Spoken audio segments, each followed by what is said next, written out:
I would say ensuring that we can balance the fast pace in development and getting to the key data that we need, balancing this with the end in mind, with ensuring that everything that we get right now is not just for show or for a nice paper, but really is a building block towards an IND package. It's very difficult when you do it within academia, and it's very difficult when you do it with limited funds and with the team having different backgrounds and expertise. At this stage, we're lacking a little bit this ability to balance fast pace with end in mind. And that has been the major struggle.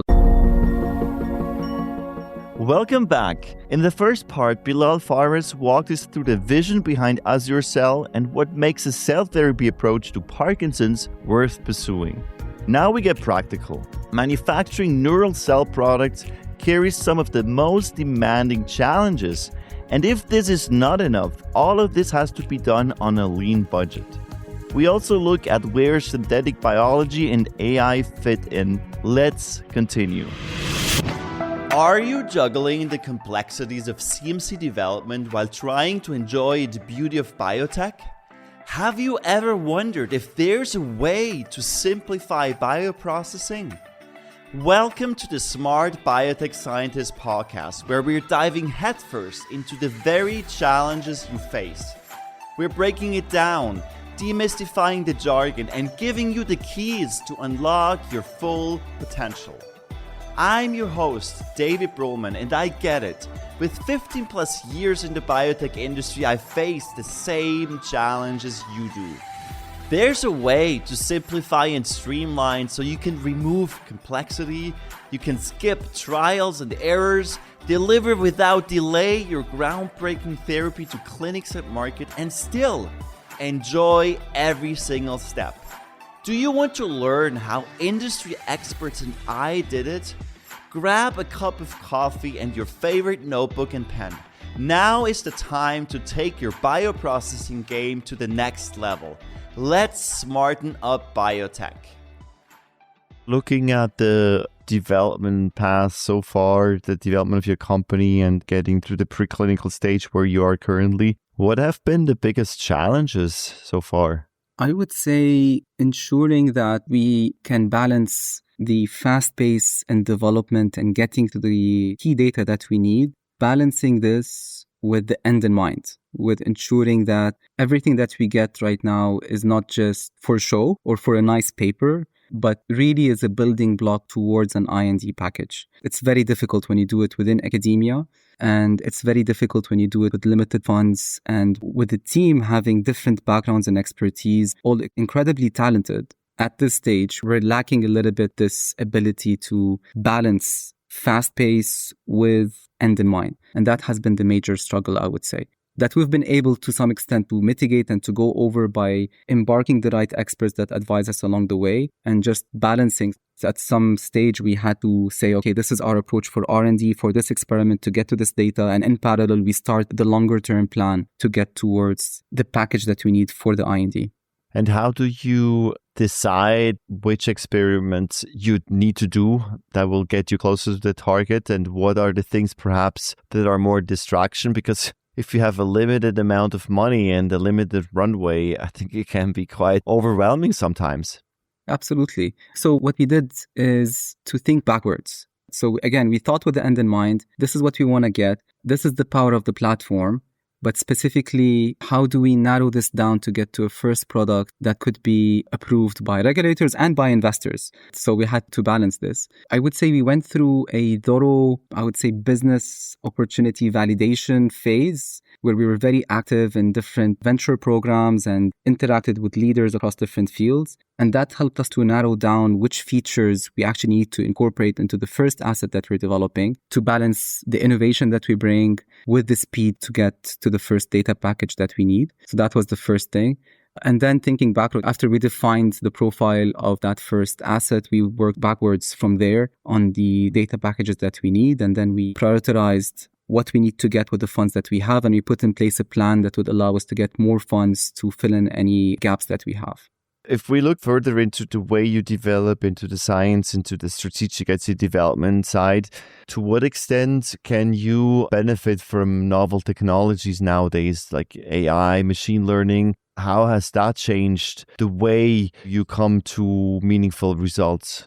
I would say it has changed, especially when we saw some useful cases coming out of AI that is not only hype, but that can actually accelerate R&D for biotech, and when it comes specifically to cell therapy. So the way we approach it is we have the current program, the lead program, which is pretty much non-linked to AI at this stage, and we're going with a traditional approach for. The idea is that we're starting a second program where we do leverage quite a bit of synthetic biology and AI to accelerate early research and to try to make that asset even more powerful and to really push the boundaries of what these cells can actually do in the brain. And I believe there's a major opportunity today with AI to accelerate this. I think AI-guided protein design does work, and there's many use cases which show the potential of this. And I think it's going to be also disrupting quite a bit the model of pharma and biotech and how innovation is done and how patents are also filed and how innovation is disclosed.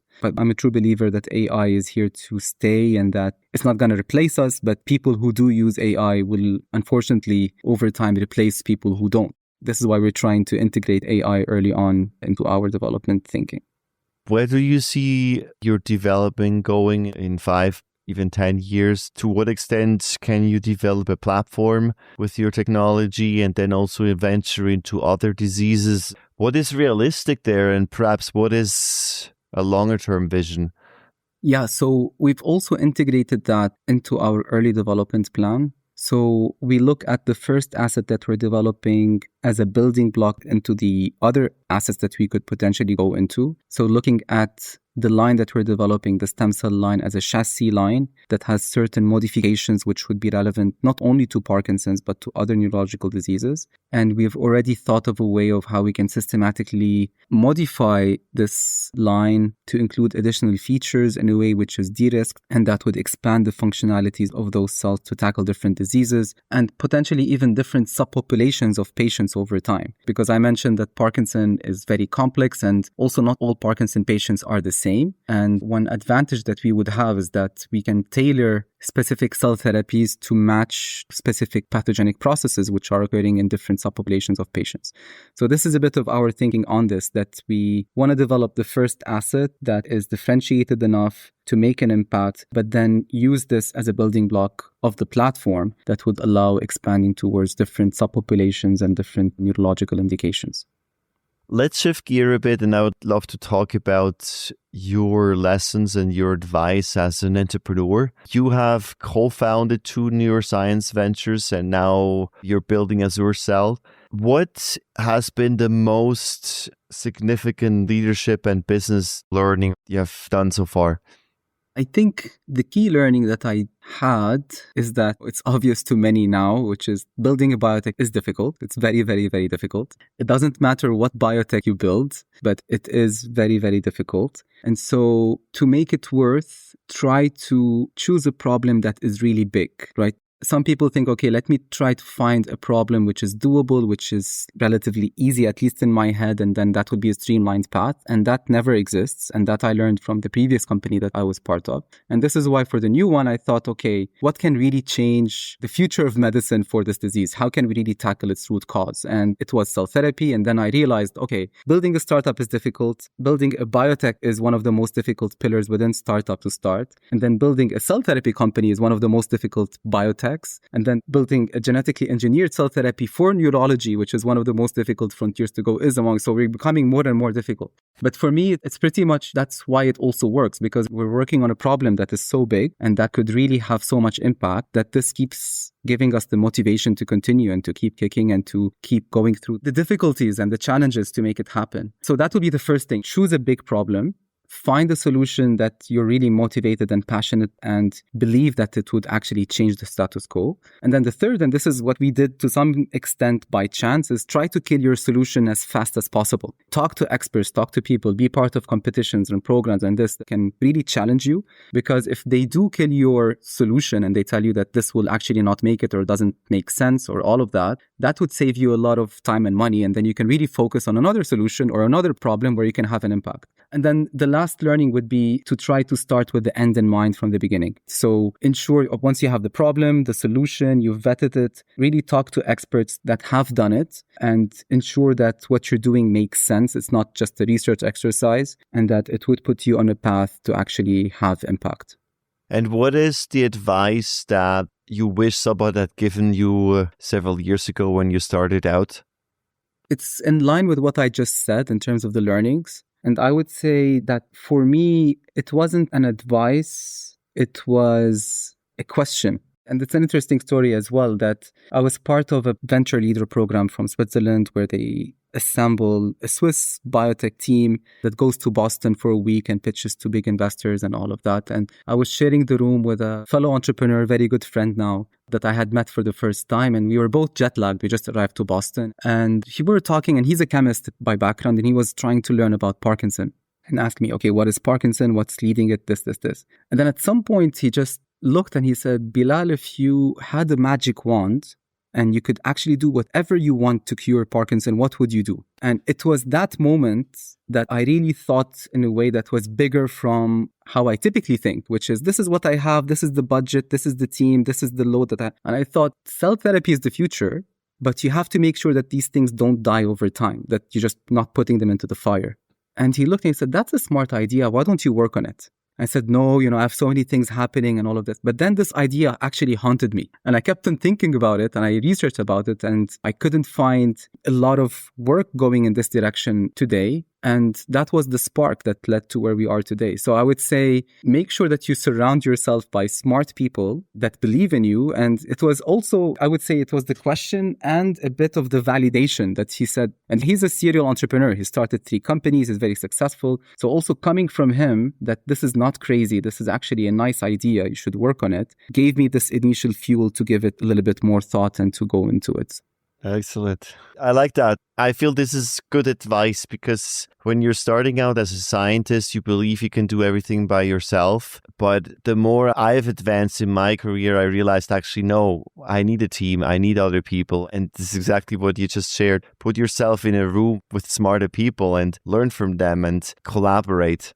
Absolutely. I cannot emphasize that enough. And I think we've been very fortunate at AzureCell that we've been able to assemble a fantastic team. Every time I pitched, people tell me, wow, how were you able to get all of these people together? And I think it's just that we are motivating people by the potential of the solution and how well it actually tackles this problem. And it's just the logical way to do it. And we know how we should actually do it. We just need to have smart people that can put this into action and take it further and develop it further. And so we've been very fortunate to have a great team that is able to take this forward. You have a big why, you have a big purpose, and then also you have a clear plan. And I agree that attracts high caliber people. Well, this has been great, Bilal. As we are wrapping up, what additional questions should I have asked? I can't think of anything. You've done a great job in covering all of the topic points. I mean, typically I like to give back and to give advice to young entrepreneurs. So we've covered that quite a bit. So there's nothing that jumps to mind, to be honest. So tell us about your future plans. Like, what are the next steps for your company? Right now, we're heavily focused on the R&D, on trying to get the data packages that we need to get the proof of concept for our lead asset and to start the development of our second one, as I mentioned. On the funding side, we're quite well funded into 2027, but we've had some interests from potential investors and we're moving forward with those discussions. And mainly we aim to start our major fundraising round, I would say beginning to mid next year. And that would take us to get the necessary funding to go to IND. Excellent. Lots of progress there. With all that we've discussed today, Bilal, what is the most important takeaway? I think the most important takeaway is that building a biotech is very difficult. Make sure that it's solving a big problem, that you have the right vetted solution to tackle it. and ensure that you have the right CMC plans to take it forward as well. Because especially in therapeutic development and in cell and gene therapy, CMC is everything. And surround yourselves with the right people that can allow you to achieve your mission and to motivate you along the way to keep on pushing forward. This has been excellent, Bilal. Thank you for sharing your passion, the impact you're making. Where can people connect with you, and perhaps even an investor who's tuning in would love to support your important work? Where can they do that?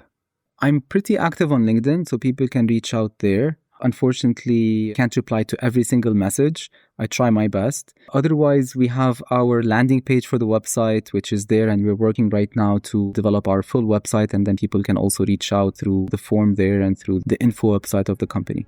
There you have it, Smart Biotech Scientist. I will leave all the links in the show notes. Please reach out to Bilal. And Bilal, thank you very much for being on the show today. It was a pleasure. Thank you very much for hosting. It was really a pleasure to discuss with you today and looking forward to staying connected. The hardest problems in CNS cell therapy aren't only scientific.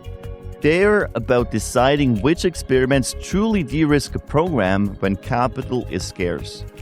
Bilal Fares' perspective, shaped across various biotech ventures, is a useful map for any scientist weighing the leap from discovery to company. If you found value in this episode, please leave a review on Apple Podcasts or your favorite podcast platform. It really helps other scientists like you discover the show. Thank you for tuning in, and I'll see you next time. All right, smart scientists.